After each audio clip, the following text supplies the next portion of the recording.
Hi, everybody. Welcome to Mormonish. Yes, it is Mormonish, even though my background looks a little weird.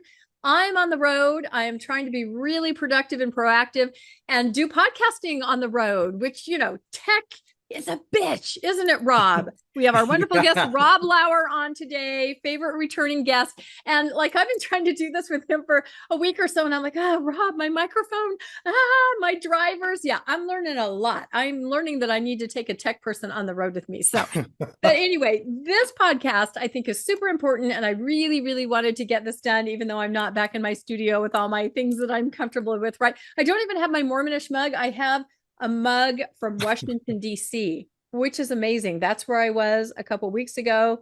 This You were time, just 3 hours north of me. If I I wanted to, know. I could have met up with you if I wanted to If I go through the wanted bear to. of Those are the traffic. key words, says Rob. If I would have wanted to.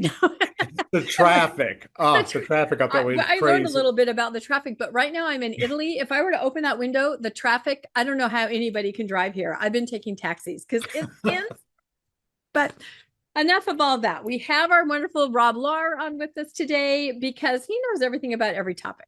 Like all I have to do is go, who would know about this? Oh, Rob would. I can have him on. But I wanted to talk about this for a while. I wanted to talk about this before this film that we're going to discuss came out.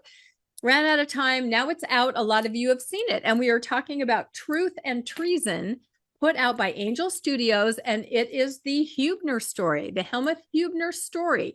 And Rob, of course, there's a BYU component to this and a play, which both Rob and I have seen. He back in the day, me currently. Rob has seen the movie. We're just going to talk about, we're going to dispel all the myths around Hubener as it's shown now in the movie, Hubener as far as what really happened. We're just going to try to set the record straight because as we were talking before we started podcasting here, the truth is somewhere in between what different sides want to say about this story. And I think Rob's going to help us cut through it. So you saw the movie, didn't you, Rob? And I didn't. We'll start with that. I have not had a chance, but you've seen it. Tell us your reactions. What were your I did. thoughts? Can we give some background first on who this is for Yeah, people you know what? who Maybe don't know? for those who don't know at all, we'll do that before we get into the actual movie. Yeah. Yeah, exactly. Helmuth Hubener was an LDS, a Mormon youth in Hamburg, Germany in the 1930s and 40s. And he uh, actually worked for the local in his town's Nazi office. He actually worked for the Nazis, and originally, like most Germans who were patriotic, saw Nazi and Hitler as a good thing. And when he applied for this job, actually with the local government, he actually had to write an essay, and he actually talked about Hitler. And he used the word bringing in the millennium. He actually was using some LDS Mormon theological concepts because Hitler was going to establish the thousand-year Reich, reign of Germany over the world, Right. and he, like many German Christians who maybe had a millennial aspect to their faith, saw this as sort of a fulfillment of prophecy. So that sort of hinted that was sort of what his original take on things when he was like 15 or 16. But And he was LDS, so he he would have was had this LDS. His mother idea of was the LDS. millennium and yeah, Yes, he wow. belonged to the local branch there in the town, and I had all of his friends, all of his male friends were LDS. One of them was Jewish, was of Jewish descent. This kid's mother was half Jewish, which under German law made him full Jewish, even though he was a baptized Mormon. And he had two other friends, Carl and Rudy. Rudy was a little bit older. Carl was about his age. And they hung around together. But Huber's older brother was actually in the army for the Nazis and came back from France, was on a leave from being in France, and brought home a shortwave radio. Now, in 1938, when the Germans invaded Poland, they made it a capital offense in Germany to listen to anything broadcasts from other countries. But he had this wave radio, he kept it in his room, and he started listening to BBC broadcasts and learning the truth about what was really happening with the war because the Germans were just getting the government media propaganda. And he began to realize what was going on and what Hitler was really doing. And because of his Mormon faith, he started realizing this is wrong. And so he started to secretly write leaflets and pamphlets and leaving them out at night all over town. And then he started making more copies. He was the his branch's secretary, so he was using the church Oh, typewriter he for had this. access. And that's a Yeah, key point. He was using the church's facility to run these flyers off, right. after hours, kind of without Exactly. anybody knowing. Yeah, Yeah, yeah. that's a key The part of it. branch president, because he was a brilliant kid. He was very well read, very articulate, wrote beautifully, and yeah, he was probably a genius level for a teenager. But and so the branch president actually gave him a lot of leeway, really trusted him, and let him take home the branch typewriter, which was an American typewriter. Because it was, and anyway, he started doing these leaflets, and he got his two friends, Carl and Rudy, to help him start distributing them, and they began helping him. And then he started using the branch's mimeograph machine to run off copies. He also, because of the government office he worked at, he had access, had a key to the downstairs basement where they kept banned books.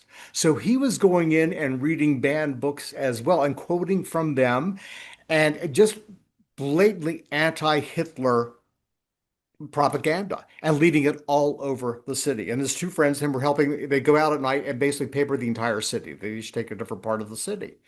And the Nazis became aware of this and were very upset. And they just assumed it was a college professor doing this. So they were looking for an older person, academic. Oh, Well, it was actually Lord. the 17-year-old. And he was eventually turned in by someone in the office that realized what he was doing. In the And he, office, the government office where the he government office, not, yes. because Yes. one thing I had heard is that he was turned in by somebody in his ward, the branch Yes, his president or the bishop. stake president. Yeah, in the I believe the exact number was that in the branch there, only seven members were only seven people were members of the Nazi Party officially. Okay. Everyone else, I mean, you have to put yourself in Germany in this Yeah, point. no, I know it's The, really the difficult. Nazis were just the political party in power, Mhm. you know. And so there were people who supported the government, and probably, yeah, many people supported Hitler because he was patriotic, he was pro-Germany, he was restoring, making Germany great again. Yeah. And we hear a lot of the same rhetoric today, Yeah. but that was the whole thing. Hitler was making Germany great again. And so there, yeah, his branch president was a Nazi, and Mhm. we'll get into this a little bit, but what happened, he was arrested. His friends were arrested. They were tried in Germany's highest court. They tried to pin it on his friend Carl, who was the older of the three, because by the time he went to trial, he was 18 and he Uh, could be tried as an adult. Under German law, you could not execute anyone under 18 because they were considered children still under the law. Hubener was 17. They made an exception because he basically really, to save his friends, he really stood up before the judge and just gave it back to him. And they realized that he was a genius. They yeah. considered him a genius. His And level was beyond because of 18. his high Yeah. Yeah. intelligence, they Yeah. decided we can try him and execute him as it all. And so he was executed and beheaded. Yeah. And he was the youngest resistance fighter to ever be executed by the Germans. And really one of only two or of only about three cases of a religious leader or person being executed. Yeah, I think that's the horrifying part of the story is to Yeah, realize he was so young. And I think, so brave, but also I think maybe there's an innocence or an idealism when you're very that much so. young. Yeah, You're that's doing it. this secret. I mean, he may not have realized. I mean, he had to have realized, but maybe just not internalize exactly the kind of danger he was in. So, and Yeah, and then of course we have the side of it where there was some kind of strange wonky church discipline that factors into yes, everything too, that yes, of it course was. LDS and post Mormons are interested in that side of it, so we'll talk about all of Yeah, that, and but yeah, apologists, and we'll talk about apologists and post-Mormons who yeah, seem there's to a be back angry and at the forth. church have basically, like you said, appropriated this story to Mhm, make their own mhm. points, and both have really misinterpreted or Yeah, misrepresented many of the facts. And okay, so back to this movie. This is really my wheelhouse as a dramatist. I was gonna But say this is you were yeah, I mean, meant for this, so I believe yeah, that this is Mormon great. history is ripe for great dramatizations. It Yes. has nothing to do with apologetics or anti-Mormons or any. It's just there are so many great stories in Mormon history, and this is certainly, I think, probably one of the most captivating story from the 20th century. because Hubener really was one of the few authentic Mormon martyrs. It was because of his Yeah. faith that he took this stand, and he was actually put to death for it, executed by the government, not assassinated by a mob, executed by the government under in the country in which he lived. Right. So And it's as you a explain fascinating it, story. he literally could have said, I'm just a kid. Yeah, I didn't Yeah, really know. He could have his done that defense and just gone attorney. to prison, but his- he full on took responsibility and said, I knew what I was doing and showed them that he knew what he yeah, was and doing. and my So, friends had nothing to do. I wrote yeah. all of this, and yeah, Yeah. he basically willingly became the fall guy to Yeah. save essentially his older friend, Rudy, who would have been executed as the adult at the time of the trial. Yeah. So really, an admirable, I mean, a good person, a Yeah. person to really emulate.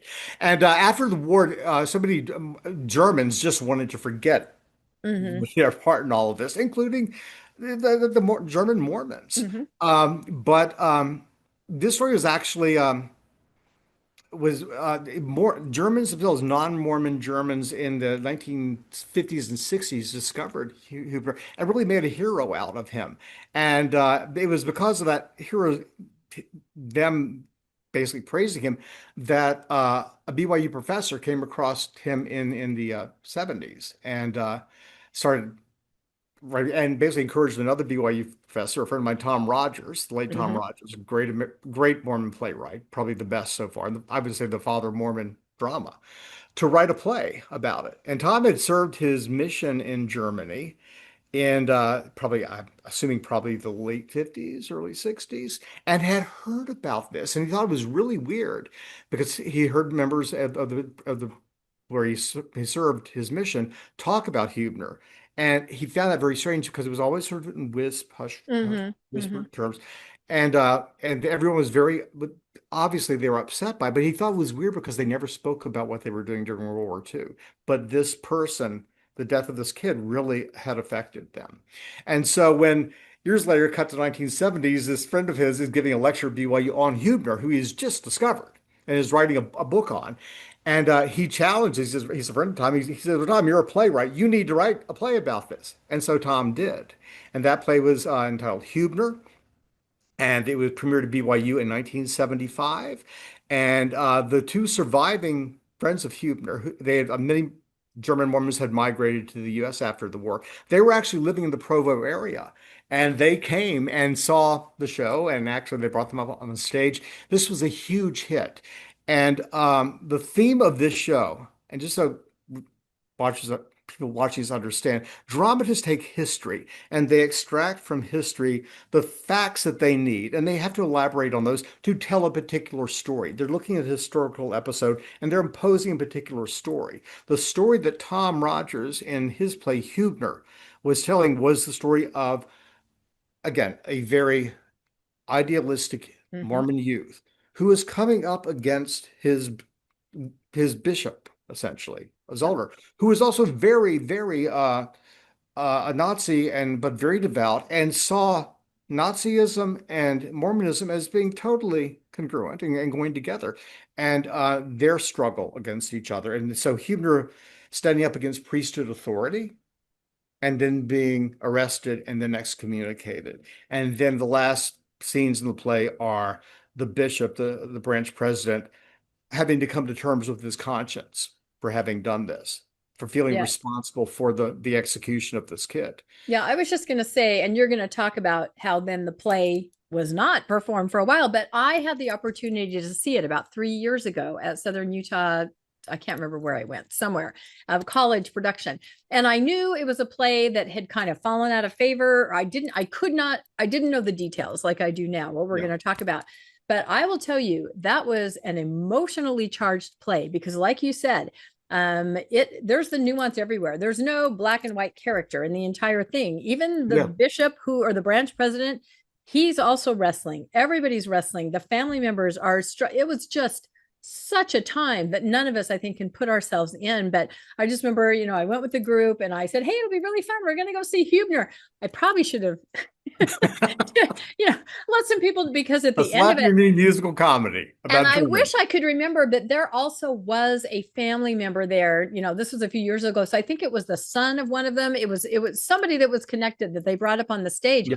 It was just a powerful moment as we really understood, because what's it, Tom Rogers, I mean, he just showed it how it was. I mean, it was not a romp. It was not, as I like to call, sort of a story that's appropriated and turned into this feel good story. It was nothing like that. It was raw. That's a And, word and, I will and use. Tom, the story, Absolutely raw. Yeah. and the story Tom was right. I mean, this is the theme of his show. It actually is summed up in the last scene by the bishop, branch Yeah. president, Yeah. where he says in a speech, and this is like the last page of the show, the last 2 minutes of the show, as he's talking to then a few weeks after Hubener's been executed, he's dealing with his conscience. He said, "I've learned something, that even though I was his Helmuth's priesthood leader, his bishop, there are things that every person has to act upon. It's just between them and God. They have to follow the light within themselves, and no one can presume to understand that." That is what the show ends on, Hubener. And that really is that's Tom's championing the idea of individual conscience, individual revelation trumps your conscience, trumps priesthood authority in the end. So when the play was, I mean, people loved it. Mm-hmm. And It then was a word got huge back, hit. Huge, huge like hit. written up in the New They York extended the Times. run, I Yeah. believe, and but word got to Salt Lake, Mm-hmm. and a certain general authority. I've heard people Thomas from Monson. Monson's realm. Well, no, actually, no. What Tom told me, it was Marky Peterson. Oh, behind him. Because in all the papers, Thomas Monson is quoted as saying, "We don't want to put our German members in danger by Right. having this play out there I and think people re-dig up there that were concerns, and story." there So, were concerns too okay. that the members in places like Russia, and Tom Rogers Yeah. was in the Russian department at BYU. Okay. So And he we were knew. living in the Soviet Union at the time. We don't want the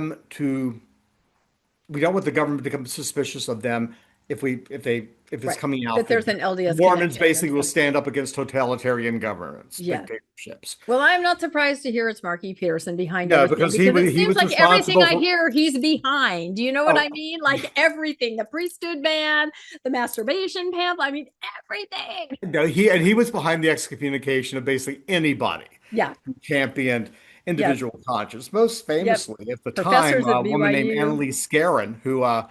was sort of a Mormon mystic and wrote a best-selling Yep. book in the Mormon Quarter in the late 40s, and he had her excommunicated. She went Yeah. on to become probably the best-selling Mormon writer of all times, writing New Agey type inspirational He books. was behind Anyway, so much. but the sort of the person, oddly enough, who championed Hubener was Dallin Oaks.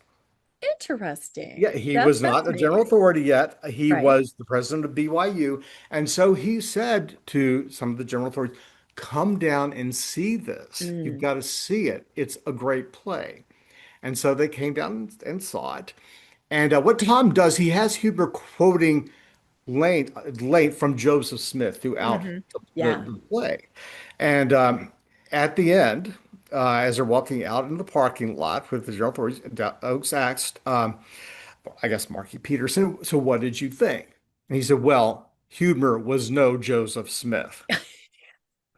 And at that point, then it Really? was just Really? decided that Comparing once, martyr to martyr? Are you freaking kidding yeah, me? yeah, it's right. Joseph Smith was killed by a mob. Hubener was a kid who was executed by Yeah. the And government. Joseph Smith fought back. Yeah. We don't. Yeah, but Okay. and then but Wow. and Rogers said later, years later, that he wasn't even aware that all the quotes he gave Huber were not Jesus. They were quotes from Joseph Smith, which Oh. really historically would have been more accurate because, as everybody who is my age or older knows, until the mid 80s, Joseph Smith was quoted a lot more than Jesus was Oh, in every. still happens. Every conference, Nemo has his Joseph, Jesus, or whoever the prophet Yeah, is, and but I will say Joseph is fading a little, and he is Jesus, fading as quite a they bit. try to enter mainstream Christianity, He's they're being moving more toward appropriated Jesus. to make That Mormons more mainstream that's right. That's Christians. right.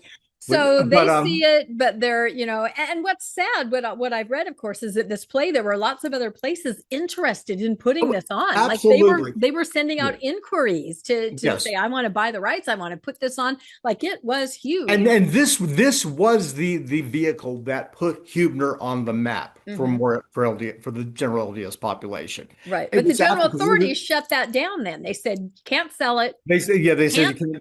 Now, I did perform not it. see the original production. That was 1975, and I Right. didn't come to go until 1979. But I did know, I had some theater friends in the theater department whose older siblings had also been in the theater department and Uh-huh. had graduated and who had been part of that production. And they had heard about it. And some of my friends had actually seen it when they were like teenagers and then older Uh-huh. siblings, and they talked about how powerful it was. None of them seemed to have any idea that it was had been shut down Shut down at or that that point. after it Yeah. closed that it was forbidden to be done Yeah. anymore. And Tom All I heard Rogers was just how what kind a of went wonderful along with it. production it was. But Tom I did, Rogers just said, okay, yeah, he said, Tom I'm going to Rogers, follow my church leaders and I'm not going to, yeah, disseminate this play yeah. anymore. It's And so over. that was Yeah. 1975. I went to BYU in 1979, and Eugene England introduced me to Tom Rogers in 1981 when I was writing Digger, and that was sort of causing a little bit of the same sort of stir because it I was was going to say you've got your own play where we've done episodes on this before, everybody, but Rob wrote the play Digger back in the 70s, which was about treasure digging. No one knew it. This is before Michael Quinn. This is before anything. Rob knew, and he wrote a wonderful play about it. and I'm shameless plug. Here's my There it book, is. Not shameless. Replays This for is Latter-day excellent. Saints. Get Yep. it at mormonplays.blogspot.com. But in the introduction, which is lengthy, I talk about my relationship with Tom Rogers because he and Eugene England were really my two mentors at BYU, more so than anybody in the theater department. Right. But Eugene even wanted me to meet Tom Rogers because he had written Hubener. And then his next play was called Fire in the Bones. And that was about, of all things, the Mountain Meadow Massacre and John D. That's right. Lee. That's right. And BYU would not touch that because it dealt with polygamy. And but that was done by, I think, a small, very brief time. There was a small LDS member, Mormon theater in Salt Lake. They did that Or they production a did it few one years time. later. It's But when I interesting met to Tom me in that 81, he explained what had gone on. And I actually wanted to read Hubener. I wanted to kind of read it. Mhm. He wouldn't even give me a copy of the script. He said, I told him Oh, I wouldn't circulate it. he wouldn't even give you, well, because that was the era where people were getting copies of things from special collections, right? And circulating them Right. and giving them to the tanners. It's interesting to me, though, that Mormon theater had so much truth in it. You know what I mean? So much truth. And that's where Well, you could find because it back in the day. good theater does that. It puts you in the situation. You shouldn't have to believe Mormonism to be moved by a play about Mormons. All you have to do is believe the characters. Right. And you don't write a believable Mormon character if you're writing an apologetic where they're the saint, or you're writing an anti-Mormon screed where they're the villain because they're Mormons. They have to be fully rounded human beings where there's eternal opposition. And Yep. all of us are always wrestling with, Yes. our ideals and ideas. We're all struggling continually. That's what life is. And a play that can present characters struggling within themselves as well as with each other and the forces outside of themselves, that's a believable, intriguing dramatization, whether it be a play, a movie, TV show, whatever. And too much, the majority of Mormon films, dramas, and stuff have just been pablum. They've been Yeah. preaching to the choir or trying to You're convert saying people, Mormons and mobsters or the singles word is not good. or the My singles Turn word. on Earth or I Charlie. was No, a I big know, I know. advocate of like when God's Army and Brigham City came out. They, oh, Yeah, this is great. finally. Then I Right. saw, I We're was looking in, at you, Richard Ducher. yeah. And I mean, I love Brigham City. I think that Yeah, thematically that is yeah, one of the best Mormon. it was good. Until well, I thought that that was the best Mormon film I'd seen by that point. But when I saw Singles Ward, I was Yeah, went to Utah for a Hill Cumorah retreat for a week and yeah. went to see Singles Ward. I thought I cannot ever It was another LDS. Oh gosh. Okay, this is so bad. Yeah, I But actually saw that in the theater. That's how much it no, dates I me. did I too. had just moved into a new neighborhood and I had been getting to know my neighbors. And I had mentioned that I had not gotten married until I was almost 26, right? Everyone else in my neighborhood had got married when they were 18 and they had like 12-year-olds, right? Yeah. So one night I get this call and they go, "Hey, because they're already in the neighborhood, they're already kind of in a clique and a friend group doing stuff together, and my family's trying to break in because we're new. So I get this call and they're like, "Hey, we already all went out to dinner, without you, but now we're going to go see Singles Ward, and we thought since you're like the oldest person to get married that we know, you'd like to come with us." And I'm like, "Okay, why not?" So I did, but it has its charm and it has its place, I guess. But Yes. I think so. Do It's you know not in the how same long? place as Hubener. No. Exactly. Do you know how long Hubener was kind of off the charts or just kind of Yes. Okay. out of commission? Right. Okay. So Marky Peterson was diagnosed with cancer in 1983, late 82. I think he Okay. died in early, like January of 84. By the end of 83, Tom had decided to publish Hubener and Fire Wow. and Bones together in a book that signature published called God's Fools. And So he had to and die. He had to die yeah, for well, every, we'll I be mean, on his Marky deathbed. So Peterson had to basically, die. Signature in I think in the fall of 83 Oh my published God. that collection, and Marky Peterson was gone. Basically, I Okay. think in January or February. And Yeah. the way Tom expressed it to me, this thing was a personal commitment he had made to Marky Peterson. It wasn't to the church, it was this apostle. Right. Yeah. And he had personally promised Yeah. that he would not distribute it. Yeah. And I guess Yeah. once Mark Oh left my gosh. the scene, Peterson left the scene, he felt, okay, he's not here. I've kept my promise for as long as he was Yeah. Well, around. that's honorable of Tom Yes. Rogers. But I yeah, mean, but it is, yeah. but And to even be he asked published that. the play again in another collection, I think in the early 2000s.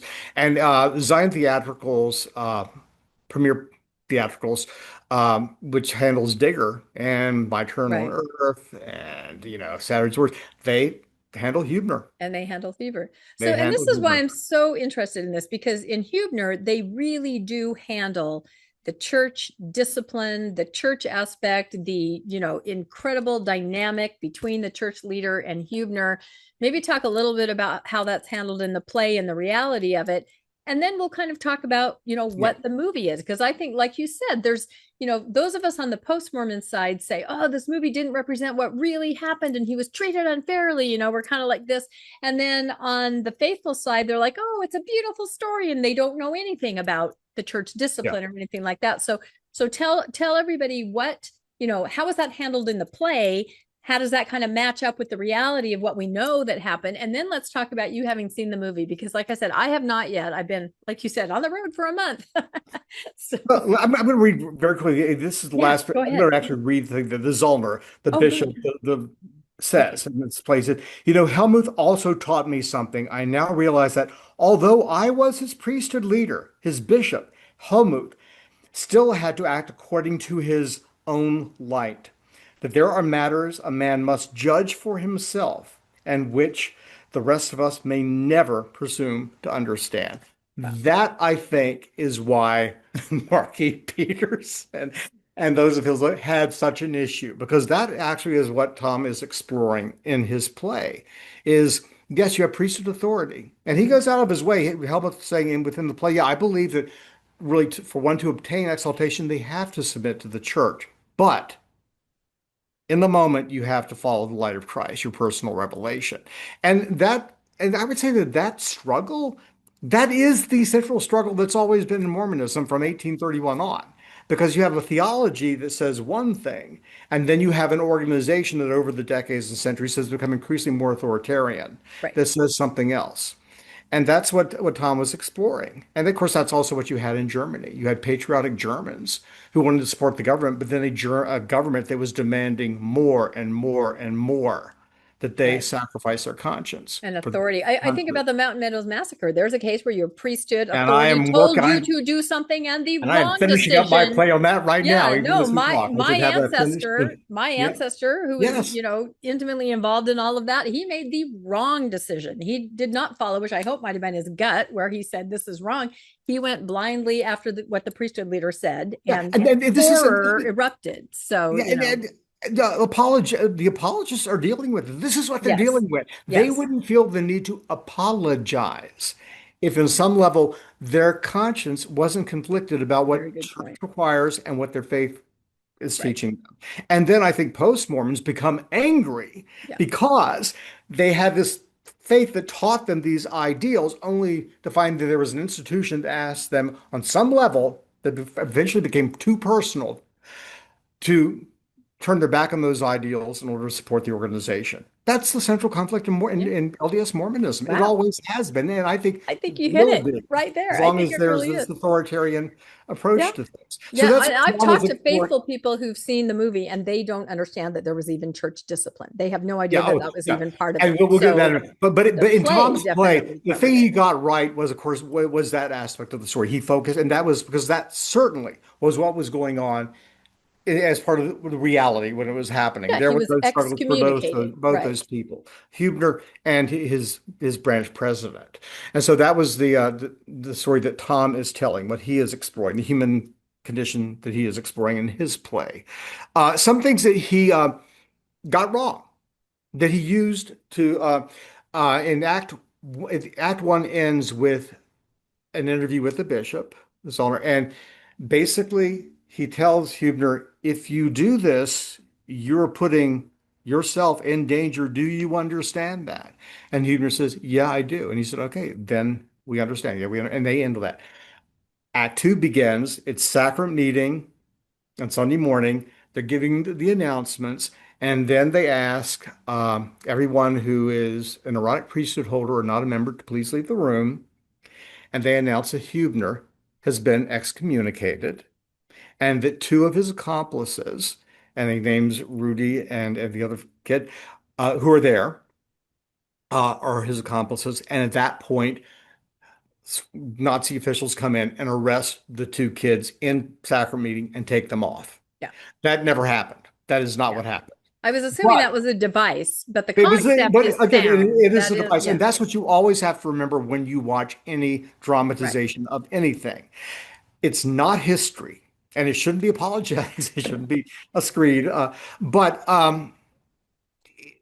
as soon as a dramatist puts one word of dialogue in a character's mouth that there is not documented proof that he spoke Um, and presents it in context, that is the documentation sets.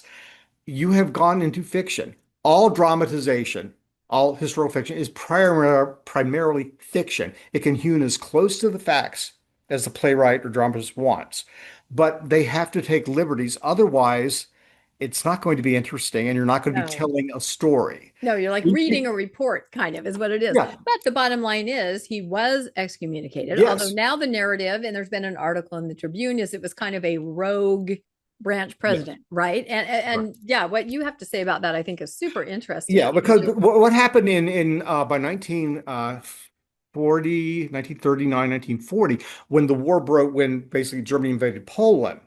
Uh, and some background, in 1933, as the Nazis took over, they began to be very suspicious of the LDS Church because it was seen as an American denomination.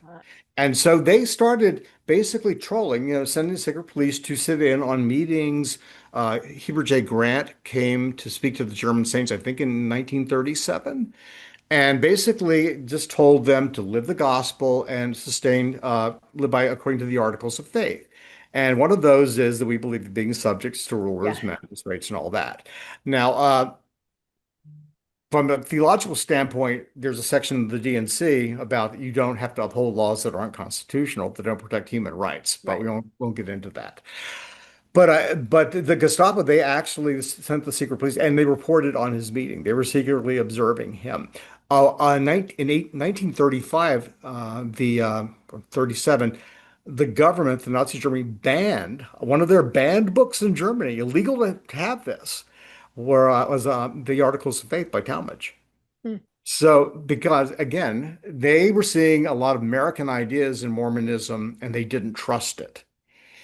And so there was always this uneasiness with the LDS Church. But there was an uneasiness with all churches, in Germany at that point. And church members, the government considered a church community as the same as they did a family. So, just as, for instance, if there was a family and say the father was an anti-Nazi, Hmm. activist secretly, his wife and kids and parents could be imprisoned as well.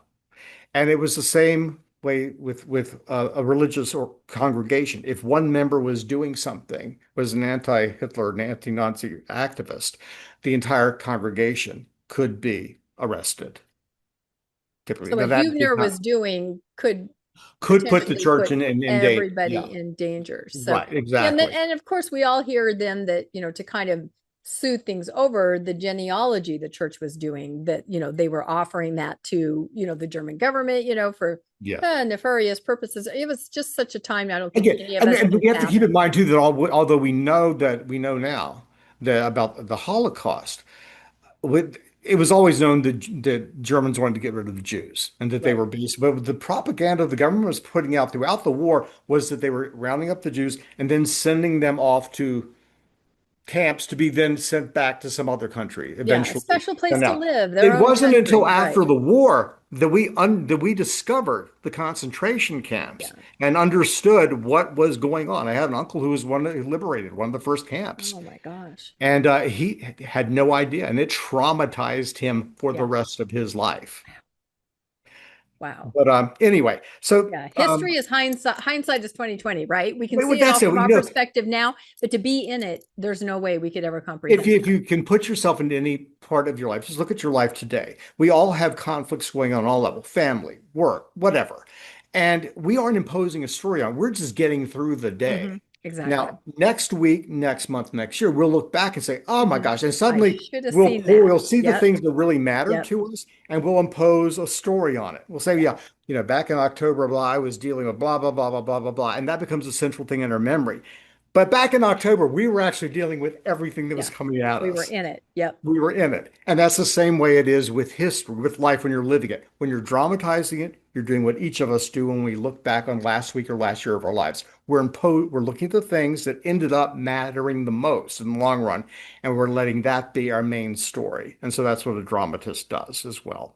And for Tom Rogers, the main story was this conflict between the individual and ecclesiastical authority.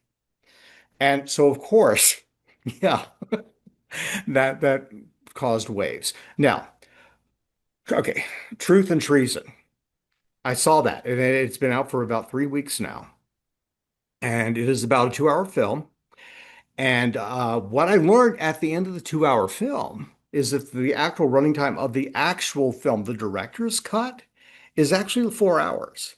And if you go to angel.com, which is the studio's website, they have a streaming service. And for $12.99 a month, and I joined for one, you can watch the full 4 hour thing, which is presented as a four-part series. And okay, my reaction to the movie when I saw it in theaters was this is the best Mormon film I've seen. This is the best dramatization of a Mormon life I've seen so far. Hmm. But it was not uh, an interesting thing in the script is the word Mormon appears only twice, and each time it's spoken by the Nazis. Oh, interesting. So, the Wait, writer does the Church of Jesus Christ of Latter-day Saints appear? they don't really say that. They just say Mormon, and they show the congregation, and they show LDS life. They show Hubener, passing the sacrament, and Okay. they although the fellow was actually the branch president, Zollner, he's called here the bishop just for that makes it more, I think, more Yeah. Nobody accessible. understands what a branch press. You have to I think with universalize the it. theatrical release, they understood that although they were releasing it nationally, and it is still playing here in Virginia. Oh, Um, yeah, in fact, when I went to see it the week after it opened, it was Tuesday afternoon. Nobody, and there were actually about a half dozen people. Now, I end up seeing, because I'm just a movie fanatic, I end up seeing probably 90% of the movies I've seen on Tuesday yeah. afternoons in empty theaters, even when they're big hits. But I was surprised that like at a 3:30 p.m. Newport News, Virginia matinee on Tuesday, Yeah. there were four other people in the theater. Usually, when I go to a movie that time of the day, there might be one other person. Right. Well, And I mean, when I it's a get, provocative yeah, topic, and it's a well, when topic that they, isn't Mormon. It's a right, story about Nazi Germany and about, right. freedom and speech. So yeah, it Well, interesting. Well, transcends when I gave Mormonism. my ticket to the ticket taker, and this was at an AMC 20 theaters, one big complex, she goes, "Oh, sure, yeah, a lot of people are coming to see that." So, I mean, it's obviously still playing there, so it's obviously Yeah, still doing good enough business that they're keeping it from now right. the fourth Well, week. it's so compelling. I mean, the story is Yeah, so compelling. That's why the play did so well until it was yeah, shut down. And yeah, now it's back again. I hope everybody can find, you'll see it, every once in a while somewhere. I hope it comes back bigger now because of the movie. I hope Tom's yeah. play Well, I comes. do too, and I hope to, Yeah. yeah, because there's so much to explore with this Yeah. incident history. The movie focuses on the government. It is more the individual and their Oh, conscience okay. against a totalitarian government. Okay. So even though that was obviously a thing in the plot of Tom's play, the conflict, the real story was the ecclesiastical struggle.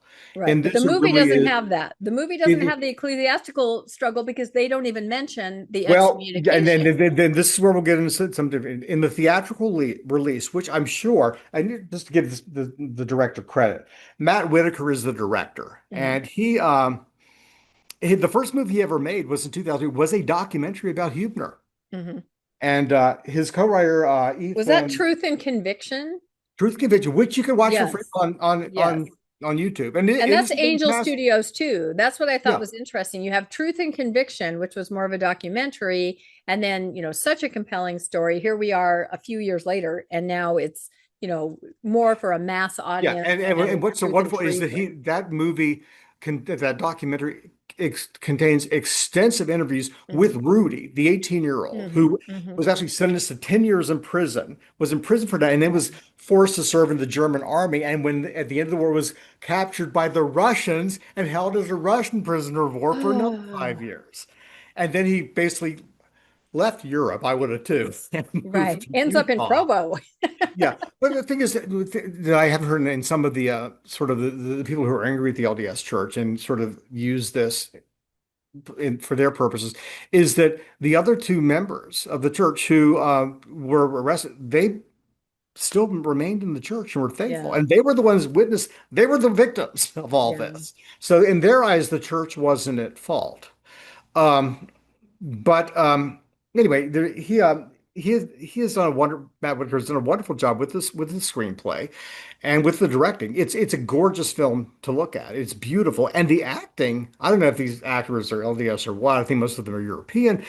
The acting is first rate. Even the New York Times, which gave it a passable review, said it's good. It's sort of predictable, but they said, but the acting is outstanding. So, and it really is. And it's a beautiful. So, as far as just a piece of cinema goes, I think it is certainly the best film anyone's ever made of a Mormon subject. Mhm. Now, because the theatrical release, as I said, is sort of a cut down theatrical version, I'm sure Whitaker realized that he would be playing mostly in the Mormon corridor. This Yeah, would, for and sure. you know, things are a lot is cut out. And so, for instance, you only hear the word Mormon said twice by the Nazis. And I'm sure that's in accordance with the LDS church policy. Yeah. The other day, I watched a interview with Whitaker on CBN, Christian Broadcasting Network, which is famously anti-Mormon and always has been. And he didn't even, the word Mormon never came up. He said in the Christian congregation that, Yes, of oh, course. Yes. A so Christian stands there's up all against of the that. Nazis. Yeah. Yes, yes. But the film itself starts out showing these four friends, these four kids, and one of them is the Jewish friend, and Hubener. And I mean, there's little human touches. The very first scene, they're about to jump off and go swimming, jump off a bridge into a river, and he's sort of scared of heights. And they say, "Oh, you're worried about getting your hair messed up." Hubener, he always has great hair. And That's later, kind of ironic given what happened to when him. he is arrested, yeah, the first thing they do, and they show the scene, is that they're shaving his head, and he's Oh my crying. gosh. And so you Yeah. realize for a 17-year-old kid who takes sort Yeah. of pride in his appearance, that's the first time we see Hubener cry is when they're cutting his hair Yeah. off. but they Yes, foreshadowed that in the very first scene. And so yeah. there are things like that there is real artistry here and real characterization. So, but they do not mention an excommunication. They show the bishop, and they call him a bishop in this, not a branch president. And he is very much this, he looks like the real fellow. They did a great job matching physical types up with the actual historical figures. But he is what you would consider, what you would think of if you think of a branch president. He was very fatherly, very sincere, blah, blah, blah, and very, very kindly. But he opens the first sacrament meeting we see with Heil Hitler. Yeah. And some people do it, and some people uneasily do it. But they show his first counselor. This is based about who is not happy about it and doesn't do it. And later, a few scenes later, the branch president is talking to Hubener in the office. That's where we sort of establish that he's the branch secretary and has the typewriter. He can take the typewriter home. And the counselor comes up and says, Bishop, can I speak to you? And as they're walking away, you hear him say, church is not a political rally. Mm. And so you see they hint at Yeah, that there's even so much within the tension. We yeah can't that even even in the branch, fathom the tension. but Yeah. what they establish in this, because this is about governmental authority, is that everyone is scared to Hmm. death. Hmm. They believe they're on the right side. And Germany was not being attacked yet. The air raid starts some halfway through the film. But at that point, these are just Germans and they're fighting a foreign war somewhere, trying to make Germany great again. Hmm. And I'm saying that they don't say that in the film, but Right. anyone who knows Nazi history, that was the whole Yeah. point. Uh, but and you basically the film does a beautiful job showing about how average citizens of a country, when they're not being attacked, when they're not really losing Hmm. anything, but where they're sort of prosperous and their day-to-day lives are good, basically support their government. Hmm. Even though there are rumors and there are things they're uneasy with, they tend to just sort of go along with the flow because it's Yeah. not actually hurting them. Right. And and that's really relevant, I think, Yeah. No, it to what is. the Western world is experiencing now. And I would say Yep. even now in this country, the erosion of that type of freedom. Um, But they don't reference the excommunication at all. And at the end, when they execute Hubener, it's very powerful because it is so short. Um, in Tom Rogers' play, you sort of in the darkness. This is the second to the last scene. You hear voices saying, "Put his head through there. And, okay, make sure that his guillotine's sharp. Yeah, it Yeah. is." And then they sort of taunting. They're taunting him, saying, "Scream! Come on, everybody else, scream! Scream! Scream! Scream!" Yeah. I Okay. remember that part. It's Well, very yeah. disturbing. And, that's an invention of Tom Rogers because again, Yeah. I think he's trying to put he was an actual martyr and sort of like Christ-like in that he's going and he's suffering silently, going over to Joseph Smith, a lamb to the slaughter. In actuality, but from the moment that from the time that they brought Hubener into the execution chamber until they executed him was 18 seconds. Oh my God. So all they show is he walks in, he sees the guillotine, they put him down. You have a shot of Hubener, the axe is above him, the axe starts to fall black. And then there's this black silence for about 10 seconds on the screen. It's very powerful. And then they go to a back and you show these four kids riding on their bikes. Oh. And then they quote from Huebner's last letter about how it's very moving. I've been starting to get emotional thinking Yeah. about No, I but know. quoting I about know. the letter. And Tom sort of ends his play with this letter in there too, that basically God's the final judge. And our Father is, and I was killed and I did nothing wrong. And he'll be the final judge of us all. And it is very moving. Now, at the end of the movie, they say, after the credits, there's actually the full movie is available Hmm. as a four-part series on Angel, and so I watched that, Oh, you did. Okay. and that, yeah, okay, that and watching that version, that is the best dramatization of a Mormon subject I've ever seen because Wow. that does get into the excommunication and what it really was, and what Really? it was is Okay. actually this: branch presidents cannot excommunicate. Okay. Only stakes can do that. There was no communication between the LDS leaders in America, in Salt Lake, and the German branches from 1940 till 1940, late 45, 46, 47. And so the branch president, who was a Nazi, gets up, and this is follows history, gets up in sacrament meeting and announces that Hubener has been arrested and that he has been excommunicated. He and whoever his authority there in Germany, I guess the state president, there was no court. They just wrote excommunicated. And it was also, they do show that there are Gestapo police in the congregation observing this too. They showed the branch president in the 4 hour version, which I really recommend. See that. You can see that for cheaper than a movie ticket. Yeah, Sign up for it. And that's a good point. yeah, yeah. And they show him. At one point, he goes to the Gestapo office. He's going to turn Hubener in, and then they're busy with something else, and he does second thoughts and leaves. And so that really puts to rest, and then confirms with the fact, no, the branch president did not turn him over to the Nazis. He was actually arrested in the office by a coworker who knew what Yeah, he was doing, and that is shown in the film. Another thing that they get into the film that is really moving is Hubener's mother. He was illegitimate. His birth name was actually her maiden name. She was a divorcee with two other children. She was working in an office and she was raped by a coworker and had the baby. And when she met her second husband, whose last name was Hubener, he adopted her sons and adopted Hubener. He was also a member of the Nazi Party and was part of like a stormtrooper.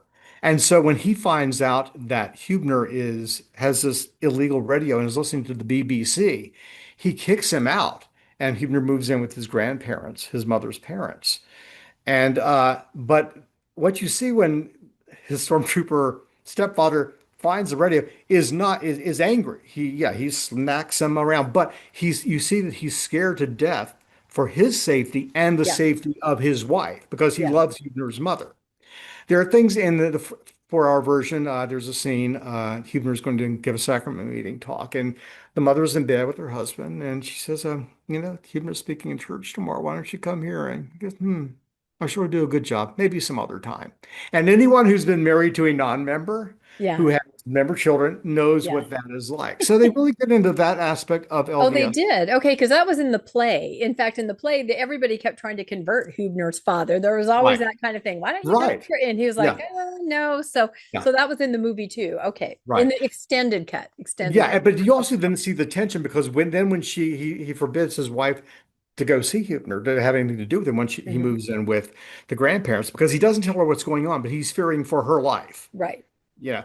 And at one point, I think she communicates with him, and he then comes down and he said, "Listen, you know, I know he doesn't look like any of your other sons. I adopted one, but he doesn't look like the other ones, and who's and she basically then tells him I was raped, and he wasn't my ex-husband's child." And so the sort of the shaming of being raped, Yeah. that sort of aspect of Yeah. culture back then everywhere, but I think also in LDS culture is hit upon. And but the real character in this film that really stands out to me, even more so than Huber, and Huber really is depicted as this total innocent. He is naive. He's very bright. He's very idealistic. He's very pure, but he's childlike. Hmm. You get the impression he has no idea what he's doing and what the effect this is going to have. Even though he says he does, you're not buying it. He's just this child idealist, which makes him in a sense more, in the Catholic sense, saintly. Yeah. But the real character is the interrogator, the person who interrogated him. And they really did research into this character life. And he is really, in my estimation, the most compelling figure in the movie, either the short one and even long one, because the way he's introduced, it's in both versions it's good, but in the 4 hour version it's great. You show this guy, he's taking pictures, he loves photography, taking pictures of a little girl and a little toddler boy. He's getting ready for work in the morning. He's putting on his wife drives him down to the office. He kisses his kids goodbye. He gives his wife a kiss. He goes inside. He greets all of his coworkers with a smile. He goes over to his desk, takes off his overcoat and hat, walks downstairs, greeting people as he's going by, goes downstairs, goes into a hall, walks into a room, and a guy's being tortured. Oh my gosh. And he I know. starts photographing the guy's face as he's getting beat up. Uh, And you realize And then he starts to torture the guy too. And he goes, oh my gosh. And you see how a person can be this loving parent, Yeah. this loving husband, this friendly person, and yet be doing these terribly inhumane things. And that really speaks to another thing that the film explores.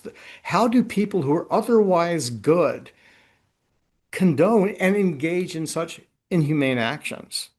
And this character tells his wife at one point, he went to college for a year, and there was this professor there who opened his mind to the wonders of literature and everything. He thought, I want to be a poet. And then he found out the professor was sleeping with his girlfriend. Ugh, And a friend tells him, and his wife said, well, what did you do when your friend told you this? He goes, I beat my friend up. And she said, you beat him up for telling the truth? He said, yeah. That then sets up yeah. the I struggle didn't because want to then hear he it. starts to struggle with he realizes Hubener is this innocent kid who's just telling the truth. And he actually awful scene tortures Hubener at one point. Yeah. But you see he's torturing him because this kid is making him face up to the facts. Because in the course of things, his little girl who he loves very much is killed in an air raid, a British airway. And he starts to realizing the sacrifices I'm making. This isn't just a sacrifice of conscience anymore. I have sacrificed my child to this cause. And now here is this kid who's pointing out we have no hope of winning this war. We are on the wrong side. And so that relationship takes the place of the Bishop Hubener relationship in Tom Rogers' Okay, Blood. that makes sense. Yeah. Yeah, I should point out, I've seen on faithful social media people saying, yeah, everybody go out and see Hubener. And then someone will say, you might not want to take your kids or even younger teenage, there's this idea that, oh, it's this feel No, good, I no. did the All I right say the thing. torture scene Yeah, involves Hubener, this yeah. fellow, There's a a lot pocket of knife, and fingernails. yeah, no, there, yeah. See, and Yeah, I it really is. feel I don't know that I will see this. I have a hard time. I don't know the whole topic, all of that. I have a really hard time with that. So sometimes I make myself watch it, Yeah. but other times I just can't do it. I mean, even going to that play was, I mean, I still to this day am Yes. thinking about it because it just, it's so emotional And and this it's is so this is what difficult. drama does. Yeah, Without having to experience, yeah. live through You terrible feel it. things, we can experience what it's like to Yeah, live through them. This is yeah, why drama will always be more powerful than a sermon, because especially with film is so immersive. yeah. At play, you can always look down at your program or look around the room and say, I'm sitting in a dark room with people. But with a Right. film it's just on a big screen, Yeah, it's you're in taking it basically a in. hypnotic state when you're watching a Yeah, film. I know. But No, it's a tough topic. I mean, when I know that people circulate the picture of Heber Grant visiting and sitting there, with the Nazis, and there's that picture of him when he was on that visit, like you described, and people are like, Mormon should have known better, and all of but you this. know, And but no, but it's everybody in so Germany, in fact, difficult. the Yeah. German government actually published a Bible, an official Bible for use in German churches that included. I'm not sure if it's either like part of the Nazi Constitution, if there was such a Hmm. thing, or if it's quotes from Mein Kampf, but there was a picture of Hitler at the front. Yeah. And that was the official government Bible for use in Yeah. Christian churches. And Bonhoeffer was a Protestant who basically was executed by the government as well. In fact, Angel Studios did a film on him, Bonhoeffer, and it came out about 3 years ago. Hmm. Another very good film. Yeah, they're But tackling the tough topics, that yeah, intersection of religion and doing what's right and government. I mean, and like you said, everybody's kind of in that hot mess right now. So it yeah, raises bigger questions, I think, which, yeah. which are interesting. So, So overall, as a piece of history, yeah, it's pretty much they leave some things out. The theatrical version, as a film, yeah, it's good. I was moved. However, it was again the full director's cut, the 4 episode okay. series. That's the way to go. It's fantastic, I think. And it really gets into the stuff that I think Whitaker deliberately kept out of theatrical release, knowing that the theatrical release was primarily going to be playing in the Mormon corridor. Exactly. But yeah, I would recommend it to anyone. Hmm. And I have recommended it to my non-Mormon friends who just are film nuts. So yeah, if you get, Yeah. yeah, this is a good movie to see. Like you said, I think it transcends Mormonism, Yeah, really. I mean, they it mention it's a does. Mormon, but it could be any Christian, and the idea that is my congregation in danger because I'm taking a stand, why isn't my congregation taking a stand? Yeah. I mean, there are issues currently today where immigration, where people say things like, why isn't my, church congregation doing it? So there are all those bigger issues, and Yeah. this movie kind of puts everything, in the forefront like that, all those Yeah. discussions. So, But I think of the day and age, I mean, we see a lot of rise of authoritarianism in mhm. Western democracies. And it really felt very timely. It really Yeah, does. And again, it's more of the individual conscience against the government is the theme of yeah. this telling of the Hubener story. But I would recommend it to anybody, but I would really recommend, even more so than the theatrical version, is just paying the $12.99 for 1 month subscription and then streaming the 4 episode version. Beautiful cinematography, fantastic acting, fantastic writing. I Hmm. mean, this is art. It's art. That's good. That's And great. good And and I great, guess I very guess good we art. should mention, we should wrap up the story by explaining, yes, Huebner was excommunicated, but reinstated. And you kind Yes. of talked a little bit Yeah, about just the sure. isolation of the church at that point. So there was no During mechanism to the really. entire totality of World War II, the Salt Lake the leadership had no contact with the German leadership. Mhm. And again, this is the good thing and the bad thing about the way the Yeah. LDS Church is set up. Everybody has the priesthood, so you actually, in theory and doctrine, don't need the prophet and apostle. The local high council, bishops, stake presidents, branch presidents have that authority. And when they're not available, they can exercise it according to how they see. One great thing, and this is in the 4 hour version, there's a scene where Hubener is having an interview with his branch president. And the branch president is very moved. He talks about how he joined the party in 1932 because he believed in the greatness of Germany and restoring, the greatness of and that was the same year that he discovered the gospel. And And he he said, believed in the restoration, yeah, right? and It's he the believed, same thing. he's burying he's conflated religion and politics. Hmm. And he talked about those two things. He said, I can't believe that those two things happened at the same time, that was just a coincidence. Wow. And so that certainly speaks to, I think, what a lot of Americans are dealing with, or maybe even feeling now, where basically Christianity and politics have converged, and Christian nationalism, which does not mean being a Christian and being nationalist. It means you believe that the U.S. is a Christian nation that should be based on the Bible, Yeah, which, and exactly. so we're dealing with that now. And so as such, I think that this Truth and Treason is very timely. But Yeah. again, I will recommend go sign on to Yeah. angel.com, subscribe for and watch the Go and four do it. hour version. It really is a different movie. It fleshes things out and the Yeah. characters are very well drawn. Yeah. And I would it's very say moving. it's a story to get familiar with, and do some research on your own. Yeah. This is a movie, this is a play. When I learned, that his excommunication was overturned, or everything was reinstated Yes. after the war, In I thought, okay, 1947. yeah, Yeah. in 1947, I thought, well, then that means he was excommunicated. Some people said he was not. Yeah, I think what they Was he wrote, was, what they is wrote on what the thing was wrong. I think some wrongly excommunicated, okay, excommunication overturned. okay. So So posthumously, yeah, procedurally, it wasn't done right. It was just the branch right, president and state president writing excommunicated and announcing its sacrament meeting. There was no right, trial. There was no court. right. No The other branch leaders were president and the involved. bishop did not turn him over to the Nazis. That's Yeah. one thing I've heard. And in Tom's play, they basically show, you know, the other two kids being arrested in sacrament meeting. That did not happen. The kid himself, Rudy, talked about he was at work when he Yeah. was arrested. And it was weeks later, weeks after Hubener was arrested. Yeah. So it did not happen the next Sunday in church, the way Yeah. And I Martyr think the other presented. two friends have put out books, or haven't they done things? I think they have. I mean, Oh, they yeah. remained LDS. So that's another way to get the story if you want to research it on your own, is the Rudy is other one of two. who is the oldest of the ones, and really, Yeah. the government was trying to pin this is in Right. both On versions. him. They were trying to pin it on him rather than Huebner because he, at the time of trial, was an adult, and they could execute him legally as an adult. But and the actor that plays him does a great job too. But Rudy, the real Rudy, he is if you watch Truth and not Truth, the documentary. Yeah, Truth and Conviction is the Truth and Conviction. documentary. He Yes. is one of the central people who is interviewed in that, and he goes into great detail about everything. And so that's on YouTube. Just YouTube and watch it. And it really it's accurate. It doesn't avoid the history. It really doesn't.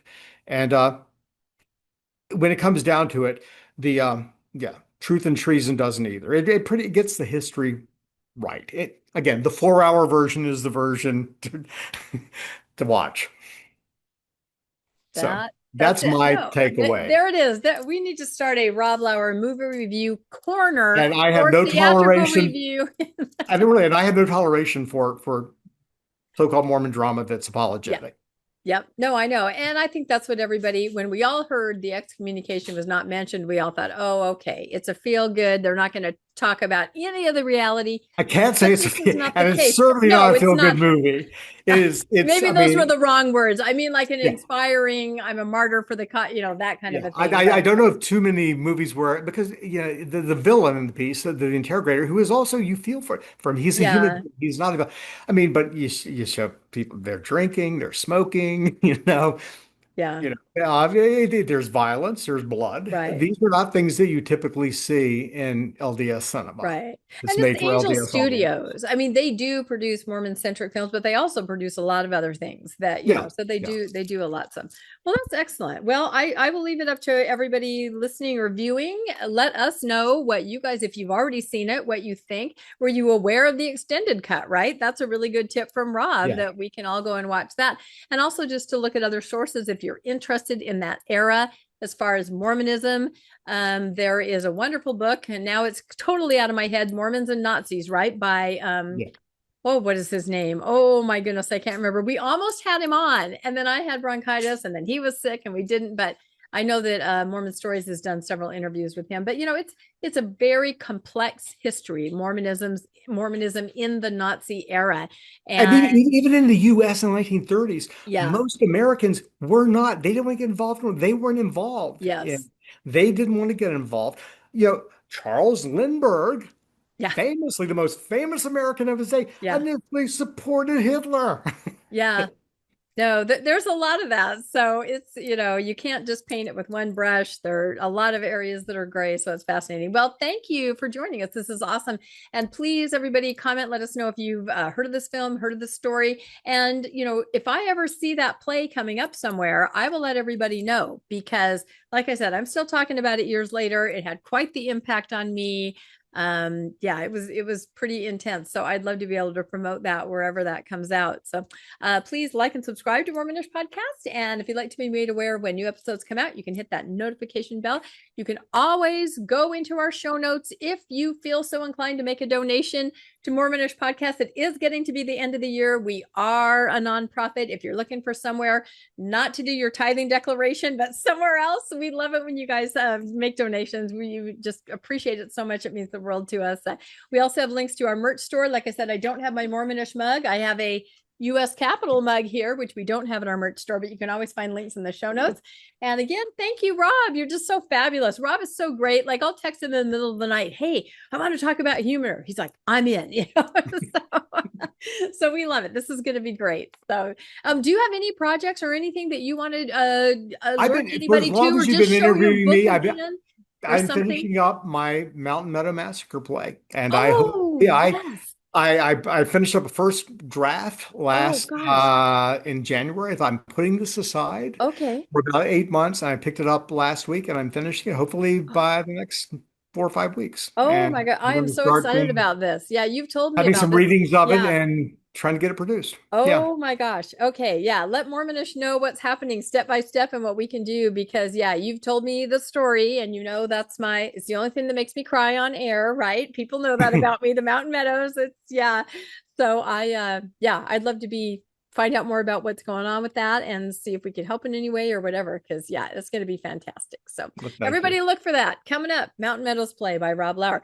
All right, everybody. We'll catch you next time on Mormonish. Thank you all.